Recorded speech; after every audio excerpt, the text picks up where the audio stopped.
Para além de ser um ator e realizador de sucesso, Rob Reiner faleceu tragicamente em 2025. Neste vídeo, ficará a saber como era a vida deste artista. A imponente mansão de Reiner, tudo parecia impecável. Mas o que se passava por detrás daquelas portas iria causar um impacto muito para além da indústria cinematográfica. Numa operação repentina e rigorosamente controlada, os agentes do FBI terão entrado na propriedade à espera de procedimentos de rotina, o que encontraram. Porém, deixou-os perplexos. Mas como poderia algo tão perturbador existir num lugar associado à fama? E por que é que grande parte do que foi encontrado nunca foi totalmente explicado? Junte-se a nós enquanto desvendamos a chocante descoberta feita pelo FBI na mansão de Rob Reiner. A descoberta chocante na mansão de Rob Reiner. A trágica causa da morte de Rob Reiner e da sua mulher, Michelle Reiner, foi oficialmente confirmada após o depoimento do seu filho, Nick Reiner, em tribunal, a propósito do chocante caso de duplo homicídio. De acordo com o Departamento Médico Legal do Condado de Los Angeles, o casal morreu após sofrer múltiplos ferimentos por um objeto cortante, termo utilizado para descrever ferimentos repetidos causados por um objeto pontiagudo. Os registros públicos revelaram que o lendário cineasta de Hollywood e a sua mulher, fotógrafa, foram encontrados mortos num domingo, no mesmo dia em que o FBI descobriu os seus corpos dentro da sua luxuosa mansão de 13,5 milhões de dólares. Ambas as mortes foram formalmente consideradas homicídios, tendo o local do óbito sido registrado como a própria residência do casal. As autoridades confirmaram ainda que os corpos foram preparados para serem libertados. Nick Reiner foi detido ainda nesse domingo e acusado de 2 homicídios qualificados pelo homicídio do pai, 78 anos, e da mãe, de 70. A acusação acrescentou circunstâncias agravantes às acusações, incluindo homicídios múltiplos e o uso de uma arma branca, uma faca. Se for condenado, Nick poderá enfrentar prisão perpétua sem possibilidade de liberdade condicional ou, na pior das hipóteses, a pena de morte. O homem de 32 anos compareceu brevemente em tribunal na quarta-feira, usando um colete anti-suicídio. Durante a audiência, não se declarou culpado ou inocente. O advogado de defesa de Nick, Alan Jackson, solicitou um adiamento do processo, alegando ao juiz que precisava de mais tempo para preparar adequadamente a defesa. Quando o juiz perguntou diretamente a Nick se concordava em adiar a sua audiência de instrução, Nick respondeu calmamente, sim, meritíssimo. Como resultado, a audiência foi reagendada para 7 de janeiro, e Nick teve a sua prisão preventiva decretada, sem direito à fiança. Após a audiência, Jackson falou com os jornalistas e pediu ao público que não tirasse conclusões precipitadas. Esta é uma tragédia devastadora que se abateu sobre a família Reiner, disse Jackson. Salientou que o caso envolve questões extremamente graves e complexas que devem ser tratadas com cuidado e rigor. Pediu ainda que o processo legal siga o seu curso normal, sem julgamentos precipitados. Logo após a audiência em tribunal, os outros filhos de Rob e Michelle Reiner, Romy e Jake, divulgaram uma declaração profundamente comovente sobre a perda irreparável dos seus pais. As palavras não conseguem descrever a dor inimaginável que estamos a sentir a cada instante, disseram. A perda horrível e devastadora dos nossos pais, Rob e Michelle Reiner, é algo que nunca ninguém deveria ter de suportar. Descreveram os seus pais não só como um pai e uma mãe extremosos, mas também como os seus amigos mais próximos. Os irmãos manifestaram ainda gratidão pelo apoio, condolências e carinho que receberam de familiares, amigos e pessoas de todo o mundo. Romy e Jake pediram ao público que respeitasse a sua privacidade neste momento difícil e exortaram todos a abordar qualquer especulação com compaixão e humanidade. Acrescentaram que desejam que o seu pai, uma verdadeira lenda de Hollywood, e a sua mãe, uma fotógrafa talentosa e respeitada, sejam recordados pelas vidas incríveis que viveram e pelo profundo amor que partilharam com os outros. O casal foi encontrado morto na tarde de domingo, depois de Romy ter sido contactada por uma massagista que tinha chegado à mansão, mas não conseguiu entrar. Uma fonte próxima da investigação disse posteriormente ao Daily Mail que ambas, as vítimas, tiveram as gargantas cortadas e foram mortas enquanto estavam na cama. Num desdobramento perturbador, novas fotos obtidas pelo Daily Mail mostram alegadamente um quarto de hotel onde Nick se hospedou coberto de sangue após os brutais assassinatos. Os investigadores afirmam que o filho do casal fez o check-in no quarto 207 do Pierside Santa Mônica por volta das 4 da manhã de domingo. Teria havido algum desentendimento entre Nick e os seus pais? Vamos descobrir. Nick alegou ter se desentendido com os pais. O hotel que Nick escolheu para ficar não era um motel barato à beira da estrada. Era um elegante hotel boutique, com tarifas a rondar os $400, localizado a apenas 300 metros do mundialmente famoso Santa Monica Pier. O hotel ficava apenas a 5 minutos a pé da linha de metro de Los Angeles, que vai diretamente para a zona do Exposition Park. Esta era a mesma rota de transporte que Nick usaria mais tarde antes de ser detido pela polícia. Na altura, porém, nada na sua estadia pareceu invulgar aos hóspedes ou aos funcionários, pelo menos à primeira vista. Esta imagem de tranquilidade desfez-se na manhã de domingo, quando os funcionários do hotel entraram no quarto de Nick para verificar como estava. Depararam-se com uma cena horrível. Segundo relatos, o chuveiro do quarto estava cheio de sangue. O problema não se restringia a uma única área. Havia sangue espalhado por toda a cama, transformando o que deveria ser um espaço limpo e tranquilo em algo saído diretamente de um pesadelo. Para os funcionários que estavam simplesmente a desempenhar as suas funções, a descoberta foi profundamente chocante e gerou sérias preocupações imediatas. À medida que os investigadores reconstruíam a cena do crime, detalhes ainda mais perturbadores vieram a público. Quando os detetives chegaram ao hotel na segunda-feira para recolher provas, repararam em algo estranho nas janelas do quarto. Em vez de estarem abertas ou descobertas, as janelas estavam completamente cobertas com lençóis. Isto não era normal para o hotel e chamou imediatamente a atenção das autoridades. Para os detetives, sugeria uma tentativa de bloquear a luz, ocultar atividades ou criar isolamento do mundo exterior. Na altura destes acontecimentos, Nick não vivia a tempo inteiro com os pais na residência principal da família. Em vez disso, estava hospedado na casa de hóspedes situada na enorme mansão dos seus pais, avaliada em $13,5 milhões, no sofisticado bairro de Brentwood, em Los Angeles. A região é conhecida pelas suas ruas tranquilas, privacidade e moradores famosos. Do lado de fora, a família Reiner parecia viver uma vida de conforto e sucesso. Nos bastidores, porém, cresciam as preocupações. Fontes próximas da família revelaram que o realizador de Hollywood estava cada vez mais apreensivo com o bem-estar do filho. Nick tinha um longo e doloroso historial de dependência de drogas e repetidos colapsos nervosos.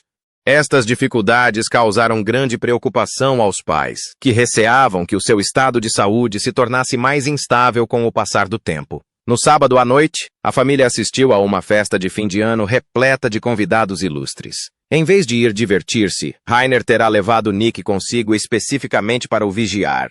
Não se tratava de um passeio casual. Era um ato de preocupação, motivado pelo medo de um pai de que algo pudesse correr mal se Nick fosse deixado sozinho. A festa em si era um evento de primeira linha, apresentado pela estrela da televisão Conan O'Brien.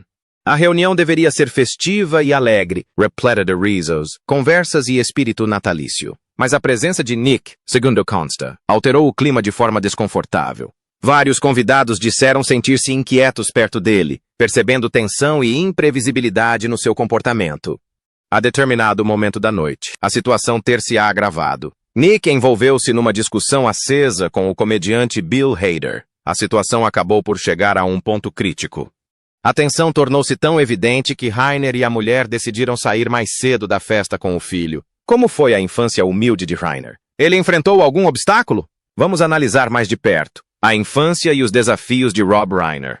Rob Reiner nasceu a 6 de março de 1947, no movimentado bairro do Bronx, em Nova York. Na época, esta parte da cidade era barulhenta, sobrelotada e repleta de lutas cotidianas, muito distante do mundo glamouroso de Hollywood, pelo qual se tornaria conhecido mais tarde. Desde muito cedo que Rob esteve imerso no mundo do entretenimento. Mas isso não significava que a sua infância tivesse sido fácil ou despreocupada. A sua família estava profundamente ligada ao mundo do entretenimento, o que lhe trouxe tanto oportunidades como pressão. O seu pai, Carl Reiner, já se estava a tornar um grande nome da comédia. Escreveu para o programa Your Show of Shows, de Sid Caesar e, mais tarde, criou a lendária sitcom The Dick Van Dyke Show. Carl não era apenas bem-sucedido, era admirado e respeitado em toda a indústria. A mãe de Rob, Estelle Reiner, também era artista. Era cantora e atriz, com um humor acutilante e uma presença cativante. Décadas mais tarde, tornar-se-ia inesquecível para o público por proferir a famosa frase "Eu quero o que ela está a comer", em Harry e Sally, feitos um para o outro. Crescer nesta casa significava que a criatividade fazia parte do cotidiano. Os encontros familiares não eram jantares comuns. Lendas da comédia como Mel Brooks e Norman Lear apareciam frequentemente, enchendo a casa de risos, histórias e personalidades marcantes. Para o jovem Rob, esta exposição era inspiradora, mas também intimidante. Quando todos à sua volta são brilhantes, a pressão para corresponder a este padrão pode ser esmagadora. Quando Rob tinha 13 anos, a sua família mudou-se de Nova York para Los Angeles. Esta mudança foi um grande choque. Foi subitamente arrancado do seu mundo familiar na costa leste e lançado num ambiente altamente competitivo do sul da Califórnia. Recomeçar não foi fácil. Teve de se adaptar a novas escolas, novas pessoas e uma nova cultura. Tudo isto enquanto tentava descobrir quem era e a que lugar pertencia. A família desempenhou um papel fundamental na formação da força de Rob durante estes anos. Karl Reiner foi mais do que um simples pai famoso. Era um professor e um guia. Incentivou Rob a observar atentamente, a ouvir com atenção e a aprender como a comédia e a narrativa realmente funcionavam. Karl ensinou-lhe sobre timing, paciência e persistência, lembrando-lhe que o sucesso no entretenimento nunca era garantido. Estelle, por outro lado, oferecia equilíbrio emocional. Acreditava em ser autêntica e manter os pés no chão, mesmo numa indústria obcecada pela imagem e pela fama. A sua honestidade ajudou Rob a compreender o valor de ser ele próprio. Ainda assim, crescer na sombra de um pai vencedor de um Emmy não foi fácil. Rob era constantemente comparado a outros, não importava o que tentasse. As pessoas viam-no frequentemente primeiro como o filho de Karl Reiner. Este peso invisível fazia com que cada pequeno fracasso parecesse maior e cada sucesso mais difícil de reivindicar como seu. Durante a adolescência, nos turbulentos anos 60, Rob enfrentou também os desafios mais vastos da sua geração. O sorteio para o alistamento na Guerra do Vietnã pairava sobre os jovens da época, gerando medo e incerteza constantes. Embora Rob tenha evitado o serviço militar através de um adiamento estudantil, enquanto frequentava a UCLA, o stress nunca desapareceu completamente. A nível pessoal, Rob lutava contra uma profunda insegurança. Os primeiros testes para a representação foram difíceis e a rejeição tornou-se uma experiência comum. Juntou-se a grupos de comédia de improviso, na esperança de encontrar a sua voz, mas sentia-se frequentemente ofuscado por artistas mais extrovertidos e confiantes. Estes momentos deixaram-no a sentir-se isolado e frustrado. Mais tarde, quando tentou escrever esquetes de comédia, os críticos disseram que o seu trabalho soava muito parecido com o do seu pai. Esta crítica atingiu-o em cheio e levou-o a um período de busca criativa, no qual questionou a sua originalidade e o seu futuro. Como foi o percurso de Reiner rumo ao estrelato? Vamos descobrir. O percurso profissional de Rob Reiner. No início da década de 1960, Reiner ainda estava a aprender os meandros do mundo do entretenimento. Durante este período, trabalhou como estagiário e aprendiz no Bucks County Playhouse em New Hope, Pensilvânia, um teatro de renome que ajudou a formar muitos jovens artistas. Esta experiência prática proporcionou-lhe uma compreensão profunda da representação, da disciplina de palco e da narrativa desde a base. Uma das suas primeiras aparições no ecrã aconteceu logo depois. Foi creditado com o nome de Robert Reiner, por um pequeno papel sem falas como Thomas, um tratador de cavalos, num episódio da 5ª temporada da série televisiva Wagon Train. O episódio, intitulado The Lieutenant Burton Story, foi protagonizado por Dean Jones e exibido a 27 de fevereiro de 1962. Embora o papel fosse pequeno e não exigisse diálogos, marcou um marco importante no início da carreira de Reiner e colocou-o oficialmente perante uma audiência nacional. No final da década de 1960, Reiner começou a conseguir trabalho na televisão, aparecendo frequentemente em papéis breves ou como figurante em programas populares da época. Entre eles, séries conhecidas como Batman, That Girl, The Andy Griffith Show, Room 222, Gomer Pyle, USMC The Beverly Hillbillies. Embora nenhum destes papéis o tenha tornado um nome conhecido do grande público da época, ajudaram-no a ganhar experiência e visibilidade. Durante esse mesmo período, participou também em vários filmes, incluindo projetos realizados pelo seu pai, como Where's Papa? e lançado em 1970. Ao mesmo tempo, Reiner começava a explorar outro lado do entretenimento, a escrita. Em 1968 e 1969, iniciou a sua carreira como argumentista de televisão ao integrar o programa The Smothers Brothers Comedy Hour. Aí, trabalhou em estreita colaboração com Steve Martin, que era o seu parceiro de argumento. Esta experiência aguçou o instinto cômico de Reiner e proporcionou-lhe uma visão valiosa sobre como a comédia televisiva era criada nos bastidores. Apenas 2 anos depois, a carreira de Reiner sofreu uma reviravolta dramática quando conseguiu o papel que o tornaria famoso.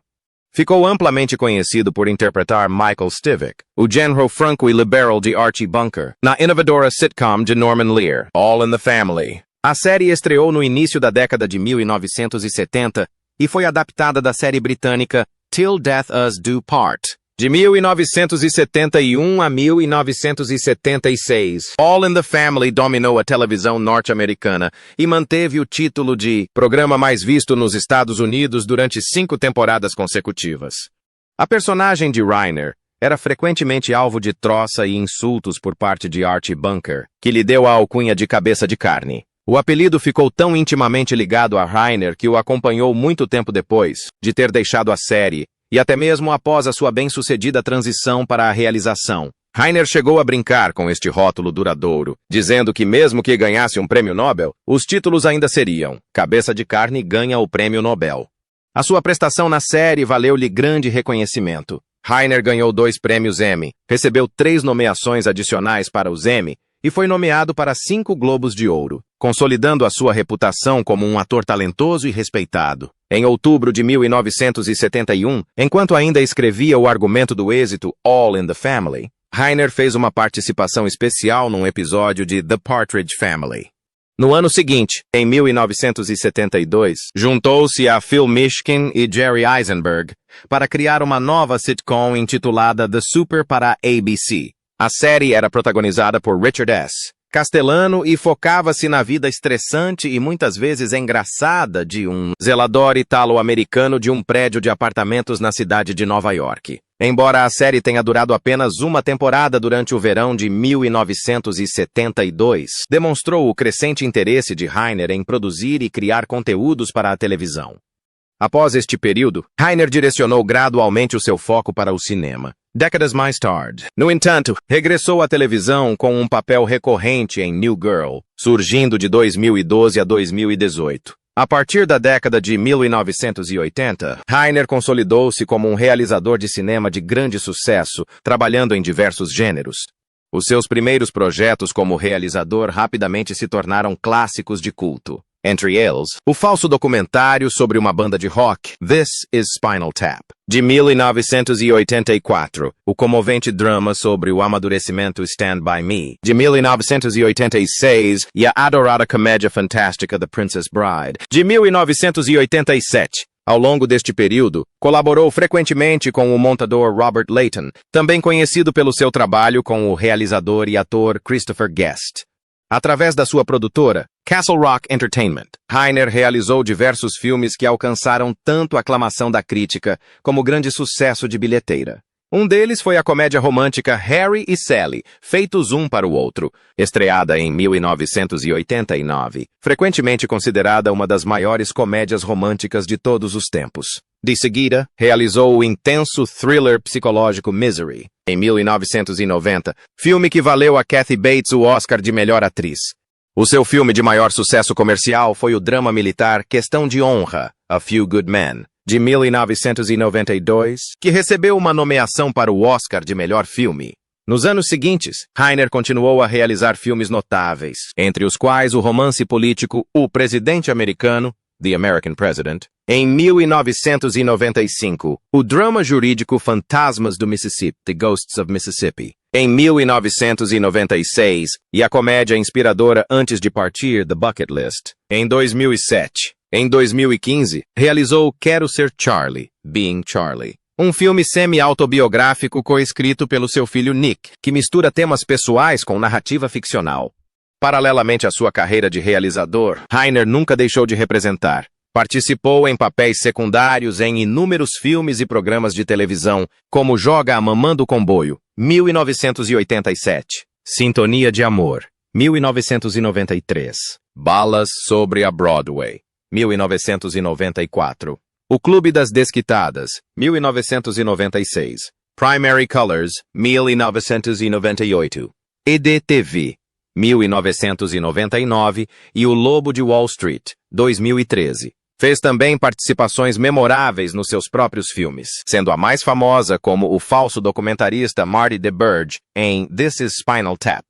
Outros papéis em filmes por si realizados incluem The Story of Us, em 1999, Alex and Emma, em 2001, e um importante papel secundário no drama jornalístico Shock and Awe, lançado em 2017. Reiner chegou mesmo a satirizar a sua própria imagem pública com participações especiais em projetos como Dickie Roberts, Former Child Star em 2003 e 30 Rock em 2010.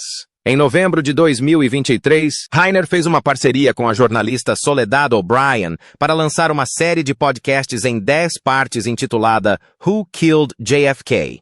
Era explorando um dos eventos mais debatidos da história americana. No mês seguinte, em dezembro de 2023, abriu o especial da CBS em horário nobre, Dick Van Dyke, 98 Years of Magic, com uma sincera homenagem e uma conversa em honra da lendária carreira de Dick Van Dyke. O último filme de Reiner, Spinal Tap 2, The End Continues, foi lançado em 2025, apenas 3 meses antes da sua morte, fechando o ciclo da sua longa e influente carreira ao regressar a uma das suas criações mais icônicas. Como era a vida privada de Reiner? Vamos descobrir. A vida pessoal de Rob Reiner.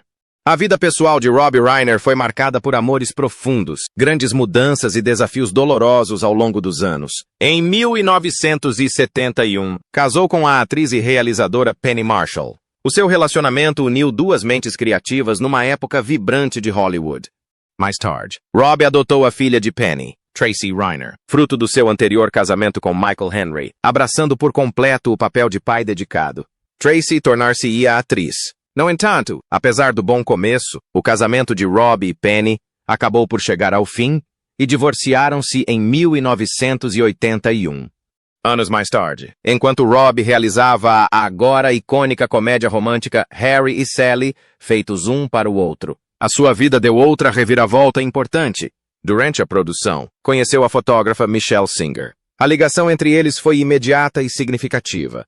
Na verdade, as conversas e o crescente vínculo entre eles influenciaram as escolhas criativas de Rob, incluindo a sua decisão de alterar o final original do filme. O que começou como uma apresentação profissional, depressa se transformou em algo muito mais profundo, e os dois casaram-se em 1989. Juntos, construíram uma família unida e tiveram 3 filhos. Os rapazes Jake e Nick e a rapariga Homie.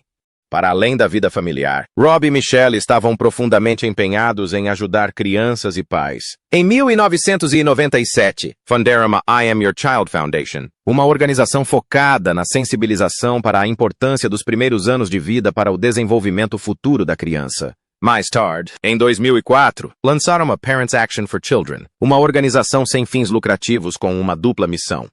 A organização trabalhou para educar os pais através de vídeos apresentados por celebridades, além de pressionar por melhores políticas públicas que apoiassem as famílias e o desenvolvimento na primeira infância. Os seus esforços refletiam a crença de que uma educação forte e cuidados na primeira infância podem moldar toda uma geração. Ao falar sobre a sua fé e educação, Rob explicou que a sua casa de infância não era estritamente judaica, embora tenha participado numa cerimônia de bar mitzvah.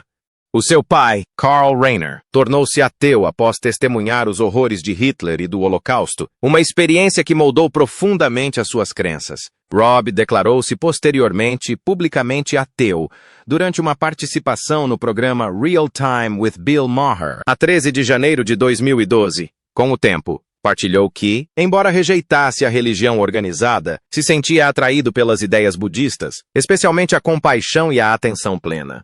Numa entrevista concedida a Piers Morgan em setembro de 2025, Rob descreveu as suas crenças de uma forma mais pessoal, afirmando ser judeu, acreditar nos ensinamentos de Jesus, valorizar o perdão e viver segundo o princípio de tratar os outros como gostaria de ser tratado. Os filhos de Rob e Michelle seguiram caminhos distintos. O filho mais velho, Jake, envolveu-se na produção cinematográfica e também trabalhou como repórter em Houston, no Texas. O segundo filho do casal, Nick, enfrentou sérias dificuldades ainda jovem e entrou pela primeira vez em reabilitação para toxicodependentes aos 14 anos, passando muitos anos a entrar e a sair de clínicas de reabilitação enquanto lutava contra o vício. A filha mais nova, Romy, seguiu uma carreira no cinema e tinha uma ligação especialmente forte com ambos os pais. Este laço tornou a tragédia ainda mais devastadora, pois foi Romy quem encontrou o corpo do pai na sua casa em Brentwood, pouco depois do assassinato. Um momento que mudou a sua vida para sempre. Então, o que acha da chocante descoberta do FBI na mansão de Rob Reiner? Partilhe da sua opinião nos comentários.